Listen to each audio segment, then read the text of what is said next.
During the 1930s, Calvary continued to grow under God's grace, and Calvary was blessed with many wonderful student leaders who took great initiative and leadership over the chapel.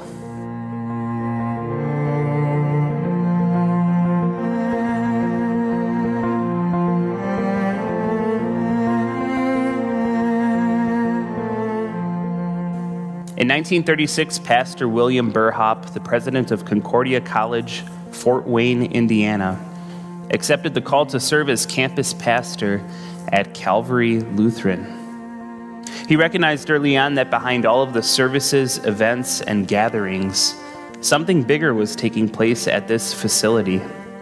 Students, despite any differences in age or academic year, became a tight-knit community of brothers and sisters in Christ. With these close bonds formed, students wanted to spend much of their time together, worshiping, studying, and socializing. Burhop wanted to continue that sense of belonging at Calvary.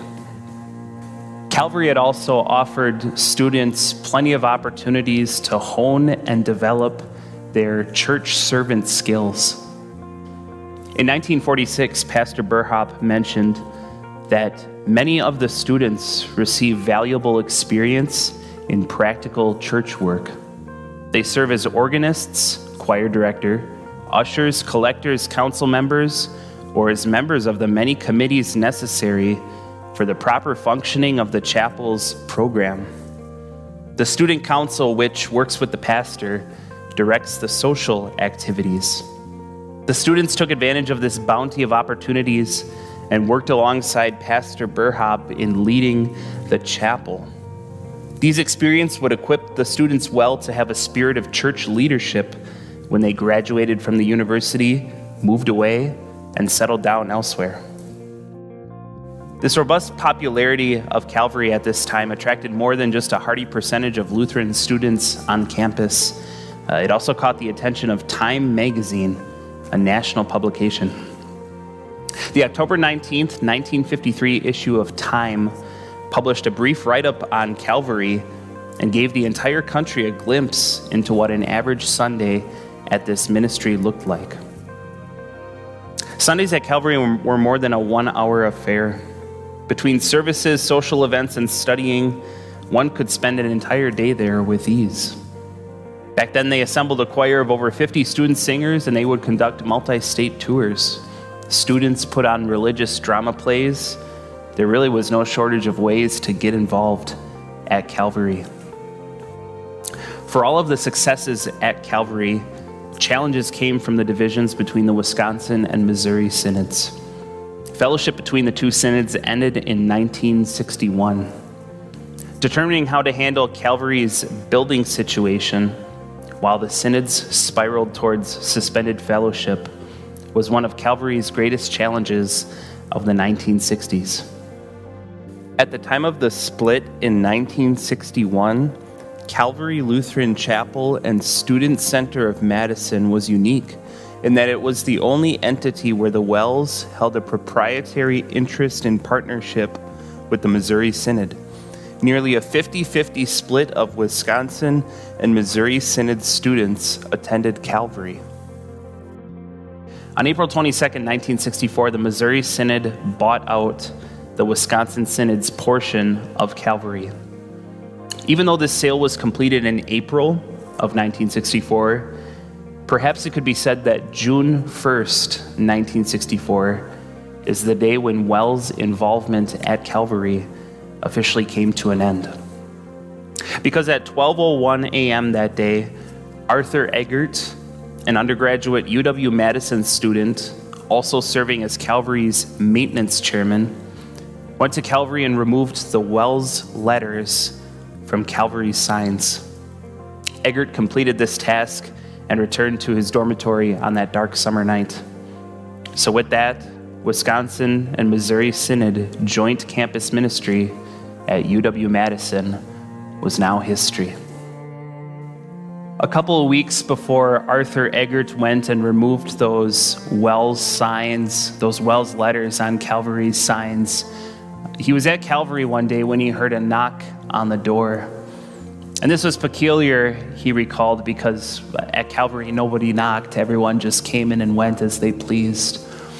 Well, Eggert went and he checked the door, and there standing right outside of it was a man in a blue hat and a blue suit. The man was Richard Balge, formerly the pastor of Divine Peace in Milwaukee, Wisconsin.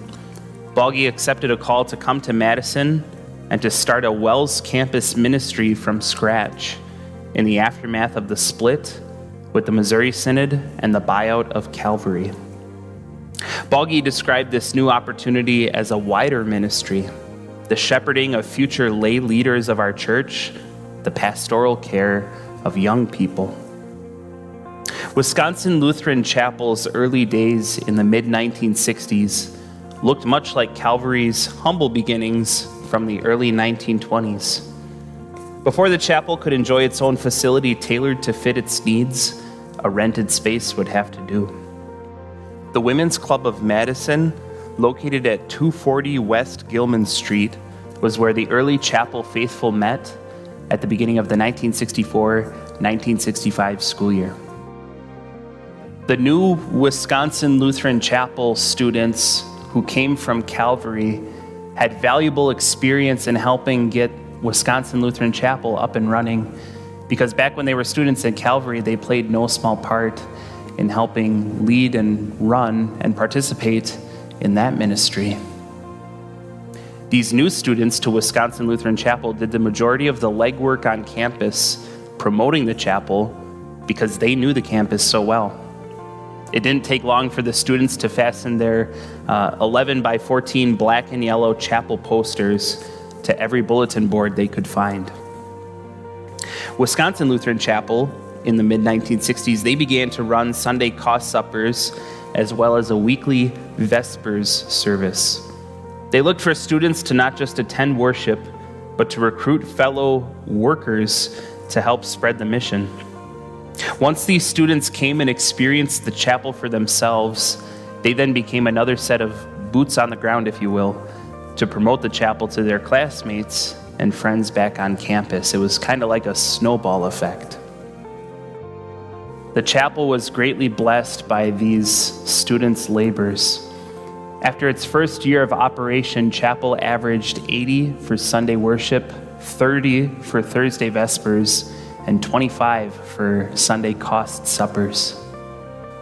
The students contributed $1,300 for new chancel furniture. For a time, until insurance concerns brought an end to the operation, a bus was rented, and student volunteers would drive around campus to bring other students to and from services. So the same spirit of leadership and service that Calvary's students embodied during its original 1920s start was clearly evident again at the chapel. Ground was broken for a new building at 220 West Gilman Street on July 10th, 1966. Wisconsin Lutheran Chapel and Student Center was constructed and ready for use a little over a year later. The first service was held at the new chapel on August 20th, 1967. A base of operations for God's people. That was the theme of the first sermon, based on Psalm 84. The large and spacious new sanctuary with its cathedral ceiling could accommodate 250 worshipers. An enormous cross with an iron crown of thorns hung above the altar. The facility was equipped with a library, various offices, and several meeting rooms. The spacious basement with a full-size kitchen would afford many opportunities for gatherings, meetings, and socialization. A built-in house fellow room would allow for one individual to live at chapel and to oversee the premises. This new base of operations for God's people would be a fantastic and suitable headquarters of this operation for years to come.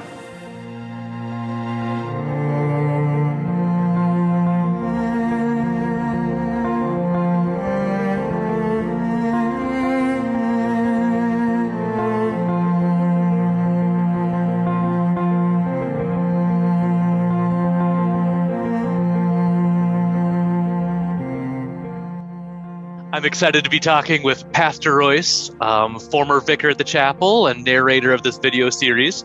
So, Pastor Royce, what's one of your favorite chapel memories? I think one of my favorite chapel memories would be, you could say boldly, like all the events that the students and that we got to do together.